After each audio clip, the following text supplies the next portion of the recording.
எங்க பேச்சை மீறி நீ அவனுக்கு திருமணம் பண்ணிக்கிட்டேன்னா சாப்பாட்டுல விஷம் வச்சிருவேன்னு சொல்லிட்டு அவங்க அம்மா மிரட்டினதாக.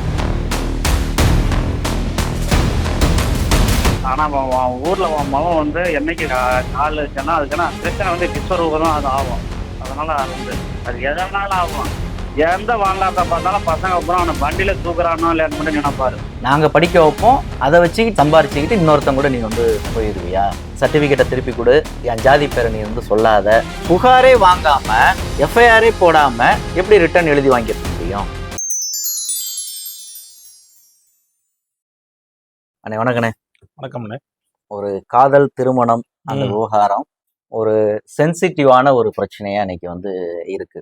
அதுலயும் வந்து காதல் திருமணம்னு வந்து வெறுமனே சொல்றதை விட அதுல வந்து இந்த சாதி மறுத்து திருமணம் செய்யறது இருக்குல்ல, சாதி மாறி திருமணம் செய்யறது, பையன் ஒரு சாதி பெண் ஒரு சாதி அப்படிங்கிறப்ப வந்து அது வந்து இன்னமுமே வந்து அது வந்து கூடுதல் சிக்கலை வந்து ஏற்படுத்துது.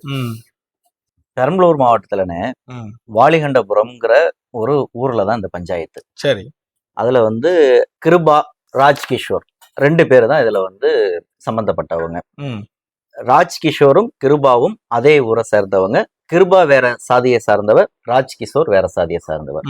இதுல வந்து மற்ற இடங்கள்ல இருக்கிற மாதிரி ஒருத்தவங்க வந்து தாழ்த்தப்பட்ட சாதியை சார்ந்தவங்க, இன்னொருத்தவங்க வந்து உயர்த்தப்பட்ட சாதியை சார்ந்தவங்க அப்படிங்கிற மாதிரியான விஷயம் இதுல இல்ல. சோகால்டு இவங்க 2 பேருமே சமூகத்துல உயர்த்தப்பட்ட சாதின்னு வந்து அடையாளப்படுத்தக்கூடிய பிரிவை சார்ந்தவங்க. அதுக்குள்ள இல்ல ஒரே கம்யூனிட்டின்னு சொல்ல முடியாது. அதாவது வந்து நம்ம சொல்ல வர்றது பிசி, உயர்த்தப்பட்ட தாழ்த்தப்பட்ட சாதின்னு சில பட்டியலின சாதியை வந்து வகைப்படுத்தி இருக்கிறாங்க.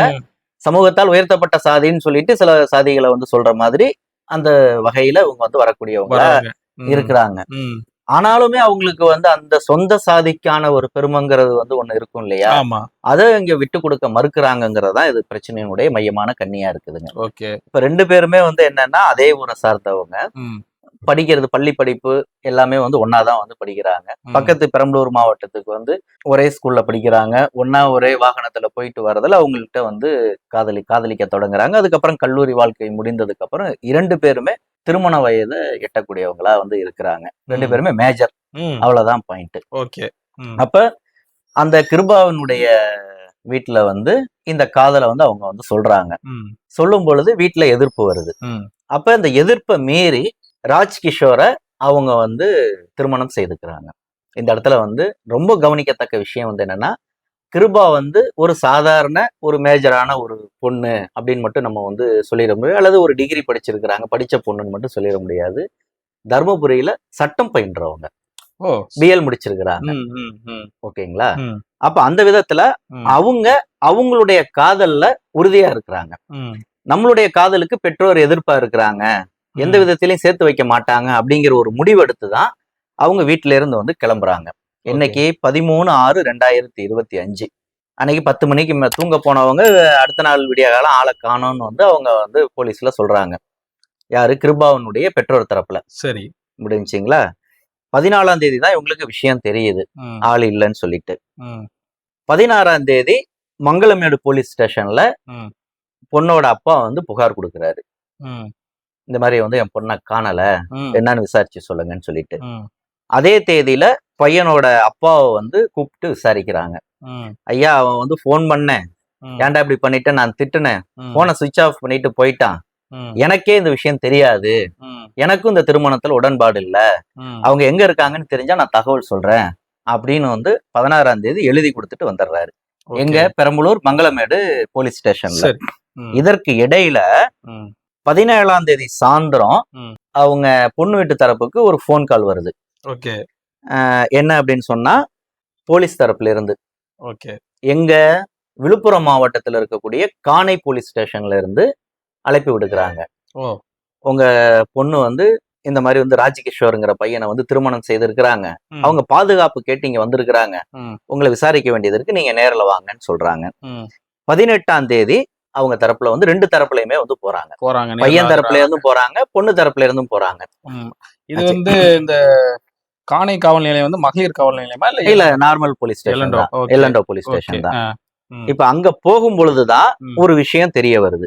அதாவது என்னன்னா, 14ஆம் தேதி இவங்க வீட்டுல இருந்து கிளம்புறாங்க இல்லையா, 16ஆம் தேதி கடலூர் மாவட்டம் திருவந்திபுரம் அருள்மிகு தேவநாத சுவாமி திருக்கோயில், ம். அங்க 2 பேரும் வந்து திருமணம் செய்து அந்த ரசீதை வந்து வாங்குறாங்க. ஓ. அந்த ரசீதின் அடிப்படையில, ம். கல்யாணம் பண்ணாம யாரும் ரசீது கொடுத்துட மாட்டாங்க. ம். அந்த ரசீதின் அடிப்படையில கடலூர் சார் பதிவாளர் அலுவலகத்துல ம். 17/6/2025 ம். அவங்க வந்து அவங்களுடைய திருமணத்தை முறைப்படி பதிவு பண்றாங்க. ஓ, திருமண பதிவு பண்ணி திருமண பதிவு பண்ணி சார் பதிவாளர் அலுவலகத்துல பதிவு பண்ணிடுறாங்க. ஓகே. முடிஞ்சிச்சு. ஓகே. இந்த சமயத்துல அவங்க வந்து சென்னையில கமிஷனர் அலுவலகத்தை அணுகி ம். பாதுகாப்புக்காக அவங்க வந்து பயணப்படுறாங்க. ஓகே. அந்த பின்புலத்துலதான் மங்களமேடனுடைய போலீஸ் இன்ஸ்பெக்டர்கிட்ட இருந்து இந்த திருமணத்துக்கு வந்து ஆதரவா இருந்த அந்த கிருபாவனுடைய நண்பர் சூரஜ் அப்படிங்கிறவருக்கு போன் கால் வருது. அவர் ஒரு வழக்கறிஞர். சரிங்க. இங்க மாதிரி மங்களமேட்ல நாங்க வந்து அந்த பொண்ணு மிஸ்ஸிங் சொல்லிட்டு நாங்க வந்து கேஸ் ஃபைல் பண்ணியிருக்கிறோம். ம். அதனால அவங்க இருந்தாங்கன்னா எங்கள்கிட்ட நீங்க ஹேண்ட் ஓவர் பண்ணுங்க, வர சொல்லுங்க இங்க விசாரணைக்குன்னு சொல்லிட்டு மங்களமேடு இன்ஸ்பெக்டர் பேசுறாரு சூரஜ் கிட்ட. அதனால சூரஜ் வந்து என்ன பண்றாரு அப்படின்னு சொன்னா, சரி இப்ப விஷயம் வந்து எஃப்ஐஆர் வரைக்கும் போயிடுச்சு, அதனால நம்ம வந்து சென்னை வரைக்கும் போக தேவையில்லை அப்படின்னு விழுப்புரம் எஸ்பி கிட்ட வந்து பாதுகாப்பு கேட்டு 2 பேர்த்தையும் வந்து தஞ்சமடைய வைக்கிறாரு. ம். ஓகேங்களா? ஏன் விழுப்புரத்தை சூஸ் பண்றாங்க அப்படின்னு சொன்னா, சூரஜ் தான் அவருக்கு வந்து அடக்கலம் கொடுக்குறாங்க. 2 சரி. பேருக்கும், காதல் தம்பதியினருக்கு வந்து பாதுகாப்பு அவர் தான் கொடுக்குறாரு. ம். அப்ப அவருடைய எல்லைங்கிறது அந்த காணை போலீஸ் லிமிட்ல தான் வருது. ம். ம். ம். அதனால வந்து விழுப்புரம் எஸ்பி வந்து காணை போலீஸ் லிமிட்டுக்கு வந்து அந்த மனுவை வந்து பாதுகாப்பு கேட்டு கொடுக்குற மனுவை வந்து டைரக்ஷன் பண்ணிடுறாங்க. ம். அப்ப காணை போலீஸார் தான் போன் பண்ணி வர சொல்றாங்க. 2 தரப்புமே வந்து 18ஆம் தேதி ஆஜராயிடுறாங்க. ம். இதுல ஒரு விஷயம் என்ன சொல்றாங்கன்னு சொன்னா, பொண்ணூட்டு தரப்புல இருந்து வந்து பேசினவங்க, இது நம்ம ஃபேமிலி மேட்ரு, அதனால வந்து நீங்க ரொம்ப கூட்டத்தை கூட்டிட்டு வர வேண்டாம், ம். நீங்க மட்டும் 2-3 பேர் வாங்க அப்படின்னு வந்து பையன் வீட்டுல வந்து சொல்றாங்க சரி. ராஜகிஷோர் தரப்புல. ம். ஆனா இவங்க போகிறதுக்கு முன்னாடியே பொண்ணு தரப்புல இருந்து வந்து 50க்கு மேற்பட்டவங்க அங்க வந்து குவிஞ்சிருக்கிறாங்க. இவங்க ஒரு 4-5 பேர் தான் வந்து போயிருக்கிறாங்க. ஓ. இது நடந்திருக்கு. ம். இப்ப அந்த காணை போலீஸ்ல வந்து இவங்க 2 தரப்புமே வந்து பொண்ணோட அப்பா பொண்ணுகிட்டையும், ம். பையனோட அப்பா பையன்கிட்டையும் பேசுறதுக்கு அவகாசம் கொடுக்குறாங்க. ம். அவங்க சட்டப்படி திருமணம் பண்ணிட்டாங்க. ஆமா. இருந்தாலும் அவங்க வந்து என்னன்னா மனம் மாற்றி அவங்கள வந்து திரும்ப அழைச்சிட்டு போகணும் அப்படிங்கறதுல 2 தரப்புமே வந்து கவனமா இருக்கிறாங்க. ம். இதுல ரொம்ப கவனிக்கத்தக்க விஷயம், பையன் அந்த பொண்ணை திருமணம் பண்ணதுல பையனுடைய அப்பாவுக்கே அதுல உடன்பாடு இல்லை. ஆமா. அது நம்ம சாதியிலே வேற பாத்துக்கலாம்ப்பா, இது வேணாம்ப்பா, இது ஒரு ஊருக்குள்ள இது வந்து பிரச்சனையாகும்பா அப்படின்ட்டு வந்து அவர் எவ்வளவு சொல்றாரு. இன்னும் சொல்ல போனா அந்த காணை போலீஸ் நிலையத்துல அந்த பொண்ணு தரப்புல இருக்கக்கூடிய உறவினர்கள் அத்தனை பேர் இருக்கிற முன்னிலையில தன்னுடைய மகன் காலில் அந்த ராஜ்கிஷோரனுடைய தந்தை ம். சுப்பிரமணியன் அப்படிங்கிறவர் வந்து காலில் விழுந்து கதறி இருக்கிறாரு. ம். ம். ம். ஆனா அதற்கு அந்த பையன் ராஜ்கிஷோர் இணங்கலை. எங்களுடைய காதல நாங்க உறுதியா இருக்கிறோம், நாங்க கணவன் மனைவியா இருக்கிறோம், எங்களை தொந்தரவு பண்ணாதீங்க அப்படின்னு மறுத்துறாரு. சரி. அதே போல கிருபாவனுடைய தந்தை ரவிச்சந்திரன், அவரும் வந்து எவ்வளவோ பேசி பார்க்கிறாரு, அவங்களுடைய தாயார் பேசி பார்க்கறாங்க, அந்த பொண்ணு உறுதியா இருக்குது. இதுக்கு நடுவுல வந்து அந்த ரவிச்சந்திரனுக்கு வந்து நெஞ்சுவலி வருது. அவரு ஹாஸ்பிட்டல்ல போய் வந்து ட்ரீட்மெண்ட் எடுத்துட்டு திரும்ப வந்து கையில பேண்டேஜ் எல்லாம் ஒட்டிக்கிட்டு தான் வந்து திரும்பவும் வந்து பொண்ணுகிட்ட வந்து அவர் வந்து பேசுறாரு. ம். அப்படியே ஒன்றும் ஆகல. அப்போ காணை போலீஸார் என்ன சொல்றாங்கன்னா, அவங்க சட்டப்படி அவங்க திருமணத்தை பதிவு பண்ணியிருக்கிறாங்க, ம். அவங்க நீங்க 2 பேரும் இந்த அளவுக்கு நீங்க டிஸ்டர்ப் பண்ணாதீங்க, ரொம்ப ஃபோர்ஸ் பண்ணாதீங்க, நீங்க வேற ஏதாவது இதுல சிக்கல் இருந்ததுன்னா கோர்ட்ல பாத்துக்குங்க, ம். இங்க வந்து நீங்க எதுவும் பிரச்சனை பண்ணாதீங்கன்னு சொல்லிட்டு ஃபார்மாலிட்டிஸ் வந்து எழுதி வாங்கிட்டு அவங்கள அனுப்பிச்சு விட்டுறாங்க. அதாவது வந்து அதனுடைய நோக்கம் வந்து என்னன்னா, இவங்க பேரண்ட் வந்து எந்த விதத்திலையும் அவங்களுடைய லைஃப்ல நீங்க தொந்தரவு பண்ணாதீங்க, அவங்க சட்டப்படியான கணவன் மனைவிகளா வந்து மாறிட்டாங்க, திருமணம் செய்துட்டாங்கிறத ம். காணை போலீசார் சொல்லி அனுப்பிடுறாங்க. ம். இதோட பிரச்சனை முடிஞ்சிருந்தா பரவாயில்ல. இதுல வந்து என்ன குற்றச்சாட்டு சொல்றாங்க அப்படின்னு சொன்னா, இந்த குற்றச்சாட்டு யார் தரப்புல இருந்து வருதுங்கிறதா ரொம்ப முக்கியம். ம். பாதிக்கப்பட்ட அந்த பெண் கிருபா தரப்புல இருந்து தான் இந்த குற்றச்சாட்டே மிக முக்கியமா வருது. சரி. என்னுடைய பெற்றோர்களால என்னுடைய உயிருக்கும், என்னுடைய கணவர் உயிருக்கும், என்னுடைய கணவர் குடும்பத்தினுடைய உயிருக்கும் அச்சுறுத்தல் இருக்கு அப்படிங்கிற ஒரு விஷயத்தை முன்வைக்கிறாங்க. ஓகே. அந்த வாலிகண்டபுரத்துல கிருபா சார்ந்த அந்த சாதியை சார்ந்தவர்கள் தான் அதிகம் வசிக்கக்கூடிய ஒரு பகுதியா இருக்கு. ம். அந்த ராஜ்கிஷோருங்கிறவங்க வந்து உயர்த்தப்பட்ட சாதியாக இருந்தாலும் கூட எண்ணிக்கையில குறைவானவர்களா இருக்கிறாங்க. ம். அங்க அவங்களுடைய செல்வாக்குங்கிறது வந்து எடுபடாது. ஒரு தனித்த குடும்பமா இவங்க வந்து அங்க வந்து இருக்கிறாங்க. இப்ப இந்த பின்னணியில தான் அங்க 9ஆம் தேதி ஒரு சம்பவம் வந்து நடக்குது. சரி. அந்த ராஜ்கிஷோருங்களுடைய அப்பா சுப்பிரமணியன்கிறவர் வந்து ம். 9ஆம் தேதி அந்த வாலிகண்டபுரத்துக்கு தன்னுடைய சொந்த ஊருக்கு திரும்பி போறாரு. அவர் வந்து சென்னையில தான் வந்து வசிச்சிட்டு இருக்கிறாரு. சொந்த ஊர் வந்து வாலிகண்டபுரமா இருந்தாலும் இந்த பிரச்சனைக்கு அப்புறம் ஒரு முதல் முறையா ஊருக்கு போறாரு.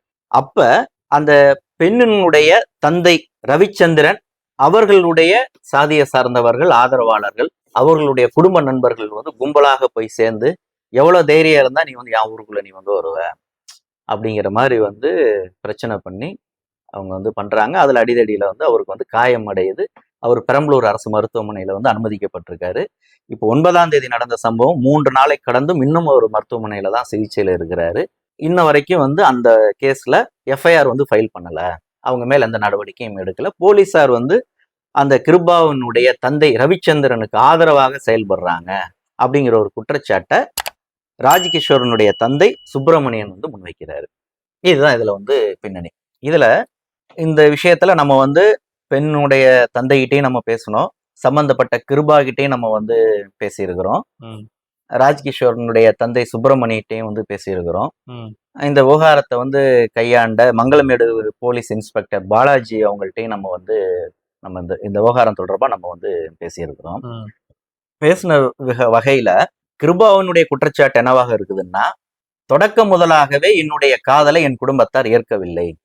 அந்த 13ஆம் தேதி கிளம்புறாங்க இல்லையா, கிளம்புறப்ப கூட அவங்களுக்கு வேற மாப்பிள்ளை பாக்குறப்ப கூட நான் நான் காதலிக்கிறேன் அப்படின்னு வந்து பேசுறாங்க.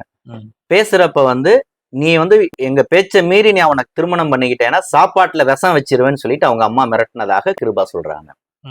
நீ அவங்க கூட நீ போய் பாரு, என்ன நடக்குதுன்னு பாரு அப்படின்னு சொல்லிட்டு தந்தை ரவிச்சந்திரன் தன்னை மிரட்டினதாக கிருபாவே வந்து அந்த இடத்துல வந்து பதிவு பண்றாங்க. இது ஒண்ணாச்சுங்களா. ரெண்டாவது, அந்த காணை போலீஸ் ஸ்டேஷன்ல வந்து அந்த பொண்ணுக்கும் அவங்களுடைய பெற்றோர்களுக்கும் நடந்த கான்வர்சேஷன் எப்படி இருக்கும் நீங்க நினைக்கிறீங்க? எப்படியாவது வந்துருமா?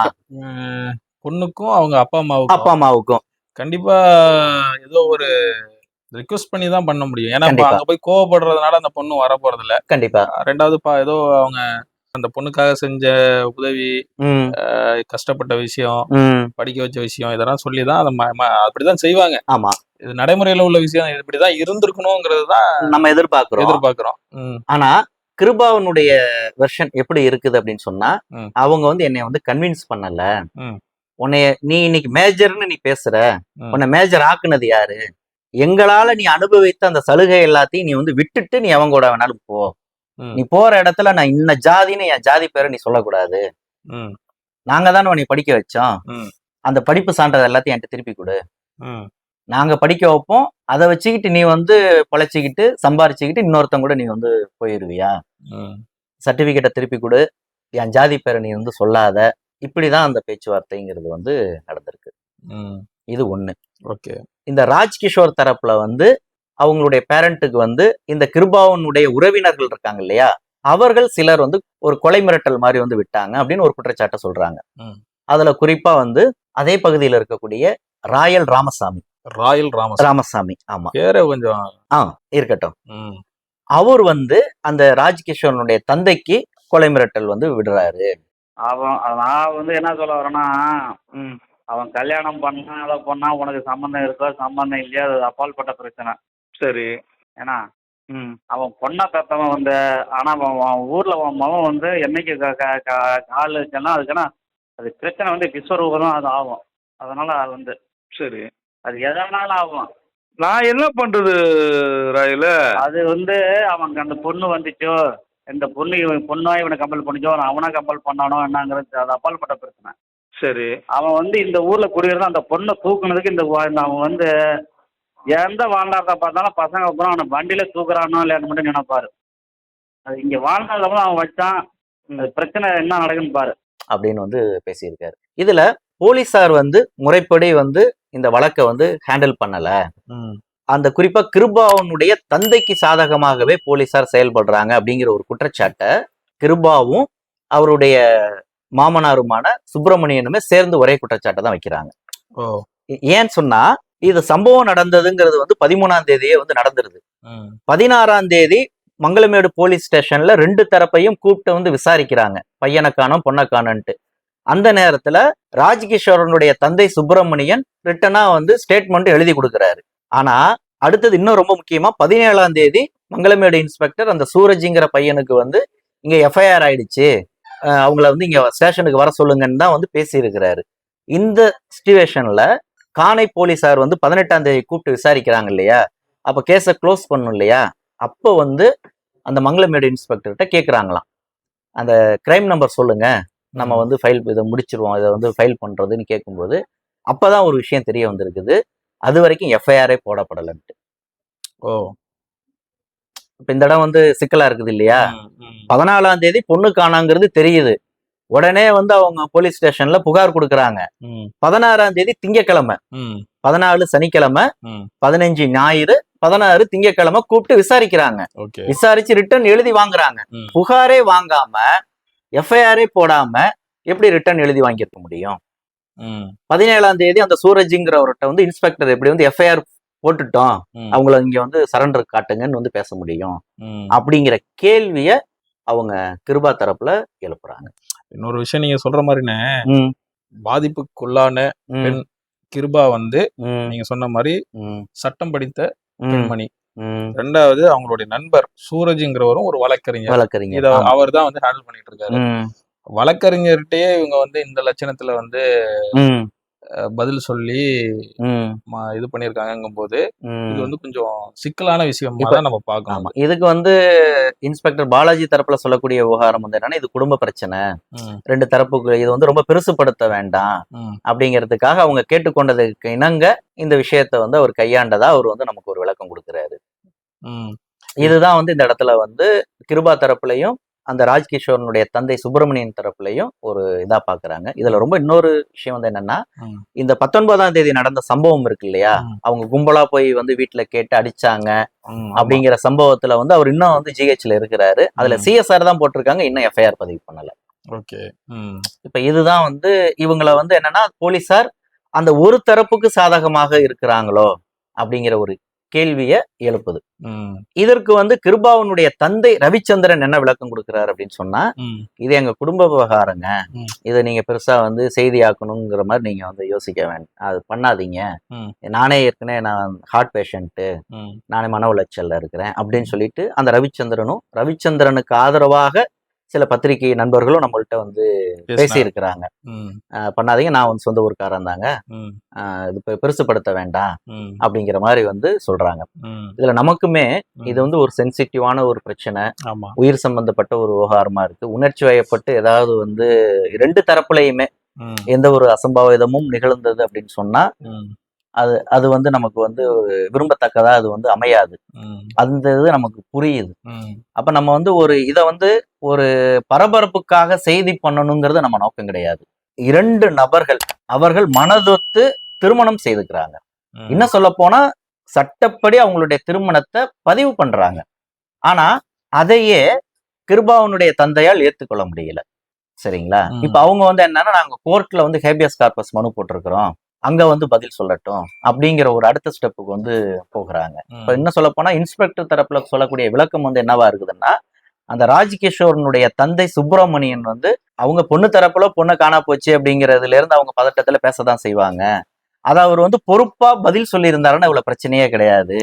நானும் அந்த இடத்துக்கு தான் நானும் வந்தேன். ஓகே. ஆனா அவரு என்ன, ராஜ்கிஷோரனுடைய தந்தையினுடைய நிலைமை வந்து என்ன அப்படின்னு சொன்னா, எனக்கே தெரியாது, அவங்க எங்க இருக்கிறாங்கன்னு எனக்கு தெரியாது, எனக்கு என் பையன் வந்து போனதுல எனக்கே விருப்பம் கிடையாது, அவன் என் பையனே இல்லைன்ட்டு நான் வந்து சொல்லிட்டு இருக்கிறேன், அப்ப நீங்க என்கிட்ட கேட்கறதுல என்ன நியாயம் அப்படிங்கறத அவர் தரப்புல வந்து கேட்கறதா இருக்கு. ஆனா இந்த இடத்துல சுப்பிரமணியன் எழுப்பக்கூடிய கேள்வி என்னன்னா, இது யான் ஊரு, நீ எப்படி இவ்வளவு தைரியமா நீ வந்து பொண்ணையும் வந்து தூக்கிட்டு போயிட்டு நீ திரும்ப தைரியமா நீ எப்படி நீ கால் எடுத்து வைப்ப, நீ உயிரோட இருந்துட முடியுமா அப்படின்னு கேள்வி எழுப்புறாங்க. அதுதான் அந்த இடத்துல என்னை அச்சுறுத்தக்கூடியதா இருக்குங்கிறத அவர் கேள்வி எழுப்புறாரு. அதாவது பெண்ணை பெற்றவங்களுக்கு கொஞ்சம் அதாவது ஆதங்கங்கிறது இருக்கதான் செய்யும்.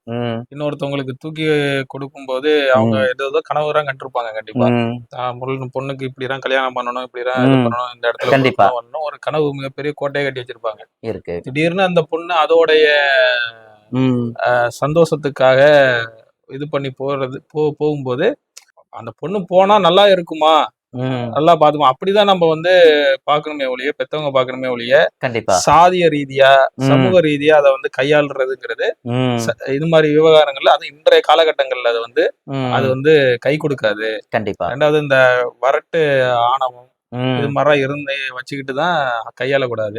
அந்த இடத்த நீங்க சொல்ற மாதிரி இந்த போலீஸ் ஹேண்டில் பண்ணாங்க இல்லையா, அப்பவே அவங்கள வந்து கொஞ்சம், அதாவது பெண் தரப்பை கூப்பிட்டு கொஞ்சம் ஸ்ட்ராங்கா இது பண்ணிருக்கணும். வான் பண்ணணும் சொல்லாம புரிய வச்சிருக்கணும். இது எந்த தூரத்துக்கு போகும், தமிழ்நாட்டுல எவ்வளவு வழக்குகள் இது மாதிரி நடந்திருக்குது, இது மாதிரி காதல் விவகாரங்கள்ல, திருமண விவகாரங்கள்ல எப்படி எல்லாம் போய் இந்த சம்பவம் போய் முடிய போகுது. அப்படி இருக்கும்போது இந்த மாதிரி விஷயங்கள்ல வந்து போய் தலையிடக்கூடாதுங்கிறத அந்த பெத்தவங்களுக்கு வந்து புரிய வச்சிருந்தாங்கன்னா, அவங்க இது மாதிரியான ஒரு இந்த கூப்பிட்டு மிரட்டுறது, பையன் தரப்ப கூப்பிட்டு மிரட்டுறது, பொண்ணை கூப்பிட்டு மிரட்டுறது, மாப்பிள்ளையை கூப்பிட்டு மிரட்டுறது, இந்த விவகாரத்துக்குள்ளே வந்திருக்க மாட்டாங்க. இன்னும் ரெண்டாவது அவங்க நினைச்சிருக்கலாம், நமக்கு தெரிஞ்சவங்க போலீஸ்ல இருக்காங்க, நமக்கு தெரிஞ்சவங்க அந்த துறையில இருக்காங்க, இவங்க இருக்காங்க, இந்த பக்கபலத்துல வந்து 4 பேர் சொல்றத வந்து தானே புரிஞ்சுப்பாங்க. கண்டிப்பா. அந்த விவகாரம் அப்படிதான் இவங்க வந்து இன்னும் இருப்பாங்களோங்கிறது தான் நாம பாக்குறோம். இந்த இடத்துல நம்ம வந்து அழுத்தமா சொல்ல வேண்டிய விஷயங்கிறது, அந்த சம்பந்தப்பட்ட கிருபா இந்த விஷயத்துல உறுதியா இருக்கிறாங்க. அந்த பையனை வந்து கரம் பிடிச்சிட்டாங்கிறதுல இதை நான் உறுதியா இருப்பேன் அப்படிங்கிறாங்க. தன்னுடைய பெற்றோர்னால தனக்கு வந்து உயிருக்கு ஆபத்துங்கிற ஒரு விஷயத்துலதான் அவங்க வந்து அஞ்சுறாங்க.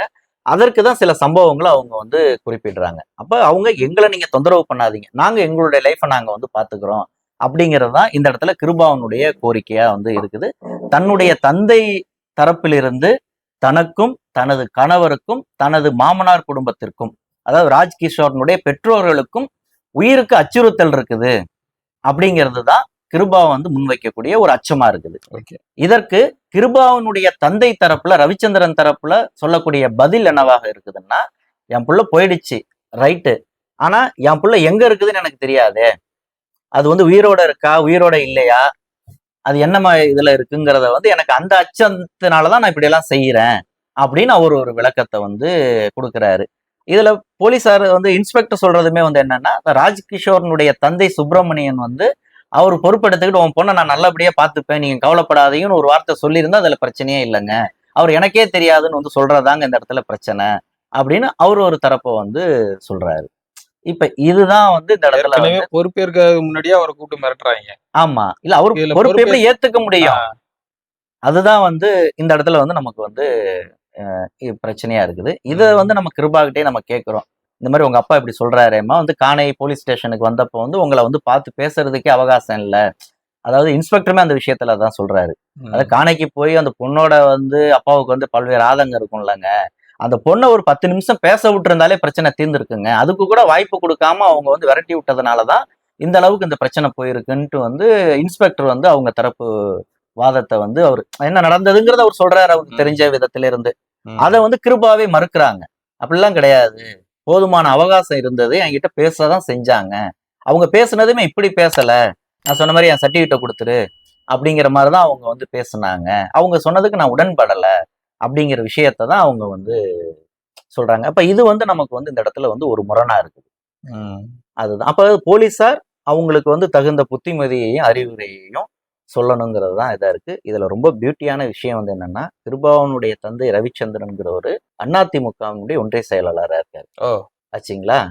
இந்த இவருக்கு ஆதரவாக அந்த ராஜ்கிஷோர் குடும்பத்தை வந்து மிரட்டினதாக சொல்லக்கூடிய அந்த குற்றச்சாட்டுல சிக்கின அந்த ராயல் ராமசாமிங்கிறவர் வந்து திமுகவுல ஒரு முக்கிய பிரதிநிதியா இருக்காரு. ஆச்சுங்களா. அடுத்தது இந்த குடும்பத்துக்கு வந்து ஆதரவா 10 நாள்ல எப்படியாவது அந்த பொண்ணை வந்து அந்த குடும்பத்துல நீங்க வந்து ஒப்படைச்சிருங்க அப்படின்னு ஊர் பஞ்சாயத்து பேசி இருக்கிறாங்க. சரி, அவரு பேர் ரவிச்சந்திரன், அவரு திமுகவுல ஒன்றியத்துல பொருளாளரா இருக்கிறாரு. அப்ப இந்த இடத்துல கட்சி கடந்து ஒரு சாதி அப்படிங்கிற ஒரு வட்டத்துக்குள்ளார எல்லாம் ஒண்ணு சேர்றாங்க.